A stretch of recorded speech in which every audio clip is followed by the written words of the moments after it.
இப்போ மார்னிங் லைவ்ல பார்த்தீங்கன்னா, கார் டாஸ்க் பத்தி தான் பேசிட்டு இருக்காங்க. ஒரு பக்கம் யாரெல்லாம் பேசுறாங்கன்னா, ரம்யா, சபரி, விக்ரம், பிரவீன் எல்லாரும் பேசுறாங்க. இன்னொரு பக்கம் யாரெல்லாம் பேசுறாங்கன்னு பார்த்தீங்கன்னா, அகெயின் பிரவீன், அப்பட்டா, திவ்யா, அரோரா அண்ட் வியானா இவங்கெல்லாம் பேசுறாங்க. ஸோ என்னன்னா, ரம்யா வந்துட்டு விக்ரம் கிட்ட சொல்லிட்டு இருக்காங்க, நாங்கள்லாம் டிவியில் பார்த்தோம், எங்களுக்கு ரொம்ப ஒரு மாதிரி இருந்துச்சு. அந்த காரில் புஷ் பண்ணி விடும்போது, நீங்கள் எப்படி தான் அந்த இடத்துல இருந்தீங்கன்னே தெரியல. அதுலேயும் பிக் பாஸ் வந்து, இப்போ நீங்கள் எங்கே வேணால் போகலாம் அப்படின்னு சொல்லிட்டு ஒரு மியூசிக் போட்டார் பாருங்க, அவ்வளோ சூப்பராக இருந்துச்சு அப்படின்னு சொல்லிட்டு ரம்யா சொல்கிறாங்க. அந்த இடத்துல விக்ரம் கிட்ட ஒரு கொஸ்டின் கேட்குறாங்க, நீ அங்கே தானே இருந்த, போய் பிடிக்க வேண்டியதானே, ஏன் பிடிக்கல அப்படின்னு சொல்லி கேட்குறாங்க. இந்த இடத்துல நான் ஒன்றே ஒரு பாயிண்ட் சொல்கிறேன். எனக்கு வந்து இப்போ நம்ம விக்ரம் எதனால் போய் பிடிக்கலங்கிறது எனக்கு தெரியாது. பட் எனக்கு வந்து இப்போ ஒருத்தவங்க கீழே விழுறாங்கன்னா, ஐயோ அப்படின்னு சொல்லி நான் தலையில் கை வைப்பேன், அவங்களை போய் பிடிக்க மாட்டேன். எனக்கு அந்த இடத்துல வந்து அப்படி வராது, வேலை பார்க்காது மூளை. அதே மாதிரி விக்ரம் என்ன சொல்கிறாருன்னா, எனக்கு தெரியலமா, நான் இந்த மாதிரி எத்தனை பேரை போய் பார்த்துட்ருக்கேன், நீங்கள் உள்ளேருந்து பார்க்குறீங்க, வெளியிலேருந்து பார்க்குறீங்க, உங்களுக்கு எல்லாம் தெரியுது. பட் எனக்கு பார்க்கும்போது சத்தியமாக தெரியல, என்ன பண்ணணும் அப்படிங்கிறதே எனக்கு தெரியல அப்படின்னு சொல்லிட்டு விக்ரம் அந்த இடத்துல சொல்கிறாரு.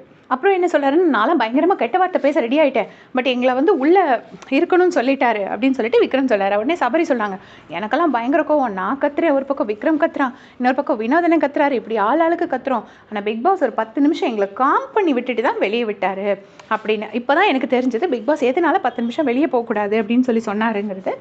உள்ளே ஒரு 10 நிமிஷம் இருக்க சொல்லியிருக்காரு போல இருக்கு. ஸோ தட் பெரிய ஃபைட் எதுவும் வராமல் இருக்கணும் அப்படிங்கிறதுக்காக. அப்புறமா சொன்னாங்க, நாங்கள் நினச்சி, இந்த விக்ரம் சொல்கிறார், நாங்கள் நினச்சிருந்தா கமர்தினியும் பார்வதியும் பிடிச்சி தள்ளி விடுறதுக்கு எனக்கு எவ்வளோ நேரம் வேணும், பட் ஃபேராக விளையாடணும்னு சொல்லி தான் அந்த இடத்துல சும்மா இருந்தோம் அப்படின்னு சொல்லிட்டு அவர் சொல்லிட்டு இருக்காரு. இந்த பக்கம் பார்த்தீங்கன்னா, திவ்யா அரோராலாம் பேசும்போது அரோரா என்ன சொல்கிறாங்கன்னா, அந்த காட்டாஸ்க் பற்றி பேசுகிறாங்க. பேசிட்டு சொல்கிறாங்க, சனிக்கிழமை மட்டும் அன்றைக்கி ஒரு வேளை வின் பண்ணியிருந்துச்சு, நான் சத்தியமாக செவரேறி குதிச்சே போயிருப்பேன் அப்படின்னு சொல்லிட்டு சொல்கிறாங்க. சனிக்கிழமைன்னு யாரை சொல்கிறாங்க, பார்வதியை சொல்கிறாங்களா, கமர்தின்னு சொல்கிறாங்களான்னு எனக்கு தெரியாது. அவங்க யாரையோ ஒருத்தர் சனிக்கிழமைன்னு சொன்னாங்கன்னு சொல்லி நான் கமெண்ட்ஸில் பார்த்துருக்கேன், பட் அது லைவில் பார்க்கல.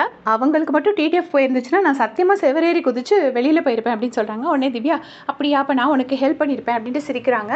அப்புறமா பிரவீன் வந்து ஏதோ சாப்பாடு கொண்டு வந்துட்டு அரோராவுக்கு ஊட்டுறாங்க.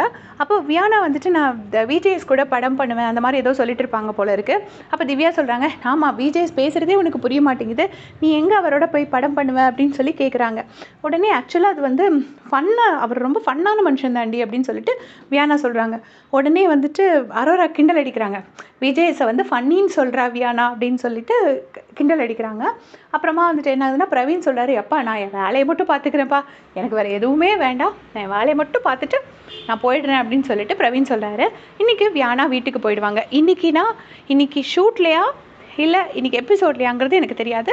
ஸோ மேக்ஸிமம் நாளைக்கு வரைக்கும் தான் வியானா இருப்பாங்க. வியானா வந்து வேலை முடிஞ்சிருச்சு, கிளம்புறாங்க அப்படின்னு சொல்லிட்டு இருக்காங்க. அதை பற்றி உங்களுடைய கமெண்ட்ஸை சொல்லுங்கள். தேங்க்ஸ் ஃபார் வாட்சிங்.